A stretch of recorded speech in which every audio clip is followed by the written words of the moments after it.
بسم اللہ الرحمن الرحیم۔ امروڑ شریف کے قریب ایک بستی تھی، وہاں کا جو وڈیرا تھا اس کا ایک سانڈ تھا، بہت بڑا مارنے والا سانڈ تھا، بڑا نقصان کرتا تھا، لوگوں کی کھیتی باڑی کھاتا تھا، کسی کو قریب آنے بھی نہیں دیتا تھا۔ وہ رہتا بھی جنگل میں تھا۔ وہاں جنگل میں ایک پانی کا تالاب تھا، انہوں نے چند بھینسیں بھی اپنے پاس رکھی تھی، ان کو بھی نہیں چھوڑتا تھا، بس جس طرح بھی رخ کیا کھیتی باڑی کا کباڑا کر دیتا تھا۔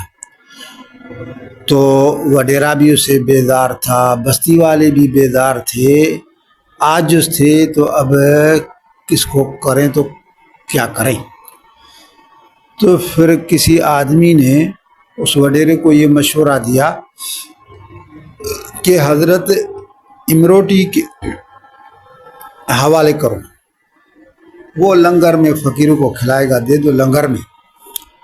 وڈیرے نے کہا کہ ٹھیک ہے۔ پھر اپنے کمدار کو، جو اس کا تھا بڑا نوکر منشی، اس کو بھیجا، جاؤ حضرت امروٹی کے پاس، اس کو کہو کہ ہم نے یہ لنگر میں دے دیا ہے اور اس کو لے جاؤ۔ پھر وہ کمدار آتا ہے حضرت امروٹی کے پاس، دعا سلام کیا، کہا سائیں فلاں وڈیرے نے مجھے بھیجا ہے کہ میرا ایک سانڈ ہے جو میں نے لنگر میں دینے کا ارادہ کیا ہے، تو آپ وہ لے جائیں۔ تو حضرت نے ایک فقیر کو کہا، وہ فلاں فقیرہ جاؤ، یہ سانڈ لے کر آؤ، اس کمدار کے ساتھ جاؤ۔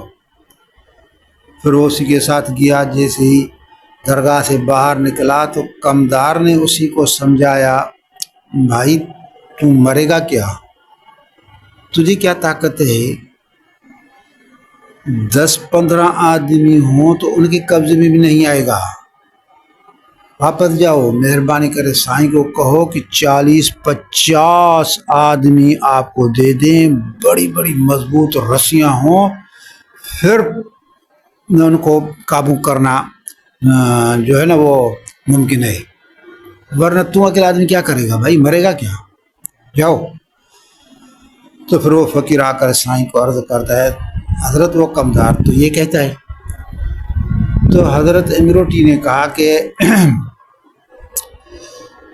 نہیں، کوئی ضرورت نہیں ہے، آپ ہی جائیں، بس اس کو میرے سلام کہو اور اس کو کہہ دو کہ اللہ کا حکم مان جائے۔ سانڈ کو کہو کہ امروٹی نے آپ کو سلام دیے اور کہا کہ اللہ کا حکم مان لے۔ ٹھیک ہے صحیح، میں جاتا ہوں۔ پھر وہ گیا کمدار کے ساتھ، وہاں بستی میں پہنچتے ہیں تو بستی کے لوگ پریشان ہیں کہ یہ ایک آدمی کیسے سانڈ کو قبضے میں کرے گا، لے جائے گا۔ سارے لوگ جمع ہو گئے، کھیل تماشا سمجھ کر بس کہا کہ دیکھیں تو آج یہ فقیر کو کس طرح یہ سانڈ مارتا ہے۔ تو وہ کمدار تھوڑا گیا اس کے ساتھ ہے، اور اس نے پہلے کہا تھا میں وہاں نہیں جاؤں گا آپ کے ساتھ، میں دور سے بتلاؤں گا۔ تو دور سے بتلا، وہ یہ سامنے جو ہے نا یہ جگہ، اس میں ادھر تالاب ہے پانی کا، ادھر یہ رہتا ہے، اب آگے تم جاؤ، میں نہیں جاؤں گا۔ فقیر گیا، سیدھا جا رہے، جیسے سانڈ کی اس پر نظر پڑی تو اس کے مارنے کے لیے دوڑتا ہوا آیا۔ تو فقیر نے کہا خبردار، امروٹی نے آپ کو سلام کہے، حضرت امروٹی آپ کو سلام کہتے تھے اور پیغام دیا ہے کہ اللہ کا حکم مان لو۔ بس اس کا یہ کہنا تھا کہ سانڈ نہ رہا، بکری بن گیا، سامنے آ کر ادب کے ساتھ کھڑا ہو گیا۔ فقیر نے وہ رسی جو درگاہ سے لائی تھی گردن میں لا کر، فقیر آگے آگے سانڈ پیچھے پیچھے، جس طرح بکری کو لوگ لے جاتے ہیں نا، اس طرح اتنے بڑے مارنے والے طاقتور سانڈ کو ایک فقیر لے کر جا رہے ہیں۔ لوگ پریشان حیران، دیکھو تو صحیح، بڑی بات ہے۔ پھر درگاہ امروڈ شریف میں آ کر پرانے زمانے میں ایک نیم کا درخت تھا، ہم نے دیکھا تھا، بہت بڑا موٹا درخت تھا، وہاں آ کر اسی کو باندھ لیا۔ تو کہتے ہیں کہ پھر وہ روتا تھا، وہاں رو رہا تھا، یعنی جس طرح آدمی روتا ہے نا، اس طرح وہ سانڈ رو رہا تھا۔ یہ میرے حضرت کی کرامت تھی۔ یہ کرامت مولوی گل محمد مہر کے جو والد محترم تھے،